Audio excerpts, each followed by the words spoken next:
નમસ્કાર મિત્રો, સ્વાગત છે તમારું એચએનજીયુ સ્ટડી પોઈન્ટ યુટ્યુબ ચેનલના એક નવા વિડીયોમાં. તમારા જોડે પૂરતું કામ કરાવવામાં આવે એટલે કે જે કર્મચારીઓને પૂરતો પગાર મળે છે એમના જેટલું જ અથવા તો એમના કરતાં પણ વધારે કામ કરાવવામાં આવે અને તમને જે છે એ માત્ર એક ફિક્સ પગાર આપવામાં આવે તો આ નિર્ણય જે છે એ અન્યાય ભરેલો છે. આપણને સૌને જે છે એ ખુલ્લી આંખે એ દેખાઈ રહ્યું છે, પરંતુ ગુજરાત સરકારને આ વાત જે છે એ સમજાતી નથી. 2006 થી ફિક્સ પગારની નીતિ જે છે એ લાગુ કરવામાં આવેલી છે. 2012 ની અંદર ગુજરાત હાઈકોર્ટ દ્વારા આ નીતિને જે છે એ અન્યાયકારી જાહેર કરવામાં આવી હતી અને એને જે છે એ એના પર સ્ટોપ લગાવવા માટે ગુજરાત હાઈકોર્ટે જે છે એ સરકારને કહ્યું હતું, પરંતુ સરકારે એવું કરવાને બદલે 2012માં જે છે એ સુપ્રીમ કોર્ટની અંદર કેસ કરી દીધો અને એ નિર્ણય જે છે એ હજુ સુધી લટકાવીને રાખેલો છે. એના કારણે હજારો લાખો કર્મચારીઓ જે છે એ ડેઈલી વેદના ભોગવી રહ્યા છે. ફિક્સ પગાર અંગે સુપ્રીમ કોર્ટમાં ચાલી રહેલા કેસ અંગે મહત્વના સમાચાર સામે આવે છે. એની સંપૂર્ણ ચર્ચા આપણે આજના આ વિડીયોની અંદર કરવાના છીએ. ફિક્સ પગાર પ્રથા રદ કરવા અંગે સુપ્રીમ કોર્ટમાં કેસ કરીને સરકારે પ્રજાના કરોડો રૂપિયાનો જે છે એ ધુમાડો કરી દીધો છે. એની પણ વિગતવાર ચર્ચા જે વિધાનસભાની અંદર કરવામાં આવી છે એની સંપૂર્ણ વિગત આપણે મેળવવાના જ છીએ. તો સૌપ્રથમ એક ન્યૂઝપેપરથી આપણે શરૂઆત કરીએ. તમે જોઈ શકો છો, ફિક્સ પગારની નીતિ રદ કરવાને બદલે ચાલુ રાખી સુપ્રીમના કેસમાં કરોડો રૂપિયા જે છે એ સરકારે વેઠવી દીધા છે. દિગ્ગજ ધારાશાસ્ત્રીઓને કેટલી ફી ચૂકવાય તેના છુપાવાતા આંકડા તમે જોઈ શકો છો. અલગ અલગ જે છે એ 19/4/2012 થી જે છે આ કેસ ચાલી રહ્યો છે. 3 લાખ ચૂકવવાના બાકી, ફી નક્કી નથી થઈ, 2 લાખ રૂપિયા, એક દિવસની 2 લાખ રૂપિયા ફી છે.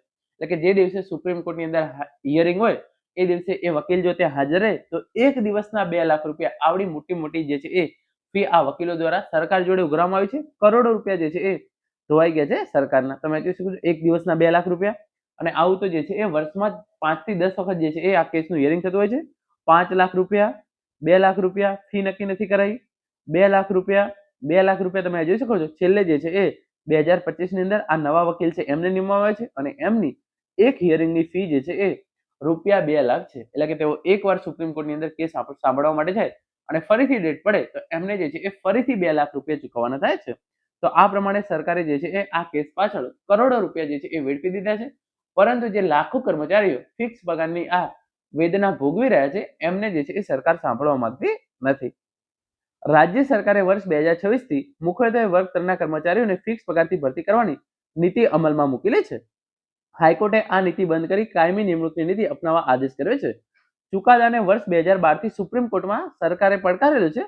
રાજ્ય સરકારે દાખલ કરેલી સ્પેશિયલ લીવ પિટિશન અને આ સંલગ્ન મેટરોની સંયુક્ત સુનાવણીઓ છેલ્લા 13 વર્ષથી સર્વોચ્ચ અદાલતમાં જે છે એ થયા કરે છે. આ કેસમાં 212 કરતા વધુ મુદતો અને તારીખો પડી છે. કેટલી? 212 ઇન્ટુ તમે ખાલી મોટામાં મોટું અહીંયા ઉપર 5 લાખ હતી, તમે ખાલી 2 લાખ ગણી લો તો આનો જે છે એ આંકડો આવે એ તમે કોમેન્ટ કરીને જણાવજો.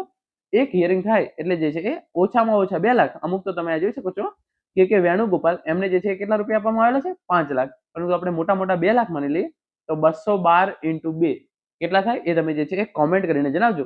આટલા રૂપિયા જે છે એ સરકારે ફક્ત વકીલોને જ આપે છે. બીજા કામની અંદર કેટલા પૈસા ગયા છે એનો તો આપણને જે છે એ ખ્યાલ જ નથી. સરકાર સિનિયર વકીલો રોકીને લાખો રૂપિયાની ફી ચૂકવી જાય છે, પણ ફિક્સ પગારની નીતિ કાયમી ધોરણે બંધ કરવાનું નામ લેતી નથી. વિધાનસભામાં આ કેસના વકીલોને કેટલી ફી ચૂકવાય તેનો પ્રશ્ન પૂછાયો હતો, પરંતુ સોમવારની પ્રશ્નોત્તરીની બુકલેટમાં આ પ્રશ્નનો ક્રમ ઘણો પાછળ હોય તે પ્રશ્ન ચર્ચામાં આવ્યો ન હતો. સરકાર દ્વારા એવું કહેવા જણાવવામાં આવ્યું છે કે આ કેસમાં હરીશ સાલ્વે કે વિશ્વનાથ વકીલો જે છે એ રોકાયા છે, પરંતુ એમની ફી નક્કી થઈ નથી. પરિણામે આ દિગ્ગજ વકીલોને કેટલું જે છે એ ચૂકવણું કરવામાં આવ્યું એની વિગતો જે છે એ દર્શાવવામાં આવી નથી. પ્રતિ દિવસ પ્રતિ હાજરીના 2 લાખ રૂપિયા જે છે એ ચૂકવણી કરવામાં આવી છે. તો આમ સરકારે જે છે એ કરોડો રૂપિયા વેઠવી દીધા છે, પરંતુ જે છે એ અહીંયા જે હજારો કર્મચારીઓ એવા છે કે જે ફિક્સ પગારની વેદના ભોગવી રહ્યા છે એમને જે છે એ એક પણ રૂપિયાનો જે છે એ લાભ આપવામાં નથી આવ્યો. જે આ કરોડો રૂપિયા વકીલો પાછળ વેડફ્યા એના બદલે જે છે એ જો આમને ચૂક્યા હોત તો સરકારને જે છે એ કેટલા કર્મચારીઓને જે છે એ દુઆ મળી શકી હોત. તો આ બાબતે હવે જે છે એ ફિક્સ પગારની નીતિ પ્રમાણે સુપ્રીમ કોર્ટ શું નિર્ણય લે છે એના પર તમામની આંખો છે. સાથે સાથે જો સરકાર દ્વારા 2027ની ચૂંટણીને ધ્યાનમાં રાખી ફિક્સ પગારની નીતિ જો રદ કરી દેવામાં આવે તો લાખો કર્મચારીઓને જે છે એ અને જે લાખો કર્મચારીઓ ભવિષ્યની અંદર સરકારી નોકરીની અંદર જોડાવાના છે એમને આનો લાભ મળી શકે એમ છે. Thank you so much for watching.